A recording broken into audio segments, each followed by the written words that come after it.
सड़क पर चलते हुए रिफ्लेक्टर पर जब गाड़ी की लाइट पड़ती है तो रिफ्लेक्टर चमकने लगता है। ऑप्टिकल फाइबर का नाम भी आप लोगों ने सुना होगा।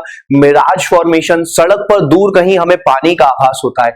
क्या कॉन्सेप्ट है इन सब के पीछे, इन सब को लेकर मैं तरुण जग्गा प्रेपकर परिवार पर आप लोगों का बहुत बहुत स्वागत करता हूं। तो चलिए समझते हैं इसके पीछे के एक इंपॉर्टेंट कॉन्सेप्ट को, और उस कॉन्सेप्ट का नाम है TIR, total internal reflection. Hindi में इसको कहते हैं पूर्ण आंतरिक परावर्तन। फटाफट से बहुत तेजी से एक छोटा सा प्रिंसिपल समझते हैं कि प्रकाश यानी कि लाइट जब भी एक माध्यम से दूसरे माध्यम में प्रवेश करती है तो उसकी स्पीड पर फर्क पड़ता है। डिपेंड करता है कि वो घने माध्यम में जा रही है या कम घने माध्यम में। जैसे अगर हम हवा में दौड़े चले जा रहे हैं, अचानक से पानी हमारे सामने आ जाए तो हमारी स्पीड पर क्या फर्क पड़ेगा, कम हो जाएगी स्पीड। एज यूजुअल है, बिल्कुल अंडरस्टूड है। ऐसा ही प्रकाश के साथ होता है कि प्रकाश विरल माध्यम से, इन दो माध्यम लिखे हैं, विरल और सघन। विरल मतलब कम घना, सघन मतलब घना। कंपेयर करके पता चलता है। प्रकाश चला आ रहा है, इस प्रकार से चला हुआ आ रहा है, इसको ऐसे जाना चाहिए था, क्योंकि माध्यम घना हो गया तो इसकी स्पीड पर कुछ फर्क पड़ा होगा, धीमी हो गई होगी। यहां इस पॉइंट पर ना हम एक इमेजिनरी लाइन ड्रॉ कर रहे हैं। इस इमेजिनरी लाइन को कहा जाता है अभिलंब। क्या कहते हैं इसको, अभिलंब कहते हैं। नॉर्मल हो गया ये हिंदी में अभिलंब, इंग्लिश में नॉर्मल। तो क्या होगा कि ये लाइन इसको जहां जाना था उससे थोड़ा सा पहले ड्रॉप हो गई, क्योंकि उसकी स्पीड क्या हो गई है, कम हो गई है। तो हम कहते हैं जब प्रकाश विरल से सघन में जाता है तो अभिलंब की तरफ झुक जाती है प्रकाश किरण। ऐसे ही उल्टा सघन माध्यम में प्रकाश चला हुआ आ रहा है, यहां पर एक डॉटेड लाइन है जिसको हम क्या कह रहे हैं, अभिलंब कह रहे हैं। इसको, इस प्रकाश को इस प्रकार से यहां पर चले जाना था, लेकिन क्योंकि घना माध्यम कम घना माध्यम हो गया है तो क्या हुआ होगा, स्पीड तेज हो गई होगी, और स्पीड तेज होने की वजह से ये प्रकाश इधर निकल गया है। ठीक है, अभिलंब से इस किरण का कोण कहलाता है आपतन कोण, आई, एंगल ऑफ इंसिडेंस इसको कह देते हैं। ये वाला कोण अभिलंब से ही इस जाने वाली किरण का कोण कहलाता है एंगल ऑफ रिफ्रैक्शन, अपवर्तन कोण कहलाता है। देखो समझो, कहे सर इतना डिटेल क्यों पढ़ा रहे हैं TIR से पहले, बेसिक है इसलिए पढ़ा रहे हैं। क्या होगा कि जैसे प्रकाश की किरण आई और विरल माध्यम में जाने के बाद थोड़ा सा हटकर चली गई, ऊपर चली गई, ऐसा हो कि ये बहुत ऊपर चली जाए। बहुत ऊपर मतलब कितनी ऊपर, जैसे यहां पर प्रकाश आया, इस प्रकार से यहां टकराया, ये डॉटेड लाइन मान ली मैंने, क्या है, अभिलंब है ना, अभिलंब है।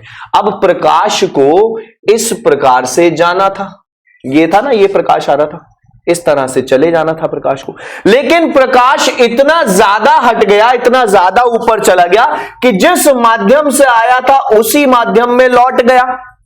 और जब प्रकाश सघन से विरल में जा रहा हो और वापस सघन में ही चला जाए तो इस प्रिंसिपल को कहा जाता है TIR प्रिंसिपल। उम्मीद करता हूं आप लोगों को समझ में आया होगा। पूर्ण आंतरिक परावर्तन क्या है कि अपवर्तन हो सकता था लेकिन ना होकर क्या हुआ, परावर्तन है, टोटल इंटरनल रिफ्लेक्शन। कहीं सर ये क्यों बताया, ये इसलिए बताया कि जैसे यहां पर हम एक कॉन्सेप्ट समझेंगे मिराज फॉर्मेशन का। देखो कैसे बनता है। जो रेगिस्तान है, रेगिस्तान में जाहिर सी बात है गर्म होगी रेत जो होगी, क्योंकि सूर्य का टेम्परेचर उसको गर्म करता रहता है रेत को। यहां पर रेत है, जैसे जैसे हम इस रेत से ऊपर उठेंगे, हाइट पर जाएंगे, टेम्परेचर कम होता रहेगा। अभी टेम्परेचर कैसा है, हाई है टेम्परेचर। जैसे जैसे ऊपर जाएंगे टेम्परेचर कैसा होता रहेगा, लो होता चला जाएगा। यहां पर लो होता चला जाएगा, लो होता चला जाएगा। कहीं सर टेम्परेचर की तो बात करी नहीं आपने, क्यों नहीं करी, करी तो है। टेम्परेचर अगर ज्यादा है तो घनत्व कैसा होता है, कम होता है। घनत्व कैसा होता है, डेंसिटी कैसी होती है, लो होती है। और अगर टेम्परेचर कम है तो डेंसिटी, घनत्व कैसा हो जाता है, हाई हो जाता है। तो देखो क्या होता है कि सूर्य की प्रकाश किरणें यहां पर आकर बादल पर टकराई हैं, इन बादलों पर टकराई होंगी। एक किरण उठा ली मैंने, है ना, टकराने के बाद वो इस तरह से जा रही होंगी। मैंने लेयर वाइज बांट रखा है इसको ऐसे जाना चाहिए था, ऐसे निकलना चाहिए था, लेकिन हुआ क्या, हुआ ये कि जब ज्यादा घने माध्यम से कम घने माध्यम में जाना चाहेगी ना, जैसे यहां पर भी है, ज्यादा घने माध्यम से कम घने माध्यम में अगर जाना चाहेगी तो क्या होगा, ये होगा कि इसको जहां निकलना था उससे थोड़ा सा आगे की तरफ पहुंचेगी। फिर से यही होगा, इसको अब यहां से जाना था, इस तरह से जाना था, लेकिन इस तरह से ना जाकर ये इससे थोड़ा सा दूर तक जाएगी। अब इसको ऐसे जाना था, लेकिन ऐसा भी तो कभी हो सकता है कि इसको इतनी दूर फेंक दिया जाए कि ये वापस उठकर कहां पहुंचे, इस व्यक्ति की आंखों तक, जैसे TIR में हुआ थोड़ी देर पहले, है ना, कि प्रकाश किरण आर पार जाने की बजाय घने माध्यम में ही रह गई, इधर नहीं आई।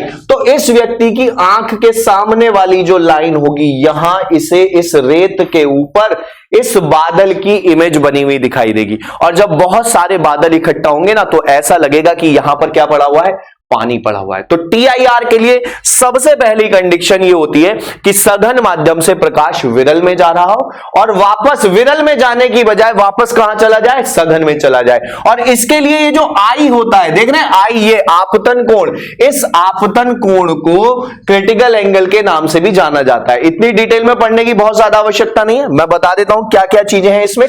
TIR पर कौन कौन सी चीजें हमारी मैटर करती हैं। सबसे पहली चीज TIR से हमें क्या होती है, मिराज फॉर्मेशन, मरीचिका का बनना।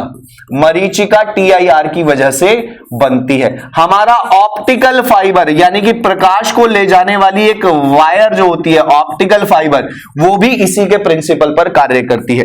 रिफ्लेक्टर्स, आपने सड़क किनारे पर या सड़क के बीच में कुछ ऐसे लाइट नुमा स्ट्रक्चर देखे होंगे, जब गाड़ी की लाइट पड़ती है ना तो चमकता है, रेड ऑरेंज कलर का चमकता है। रिफ्लेक्टर्स इसी प्रिंसिपल पर कार्य करते हैं। हीरे का चमकना भी इसी प्रिंसिपल पर कार्य करता है। ठीक है, कांच में अगर दरार आ गई हो, कांच की दरार का चमकना,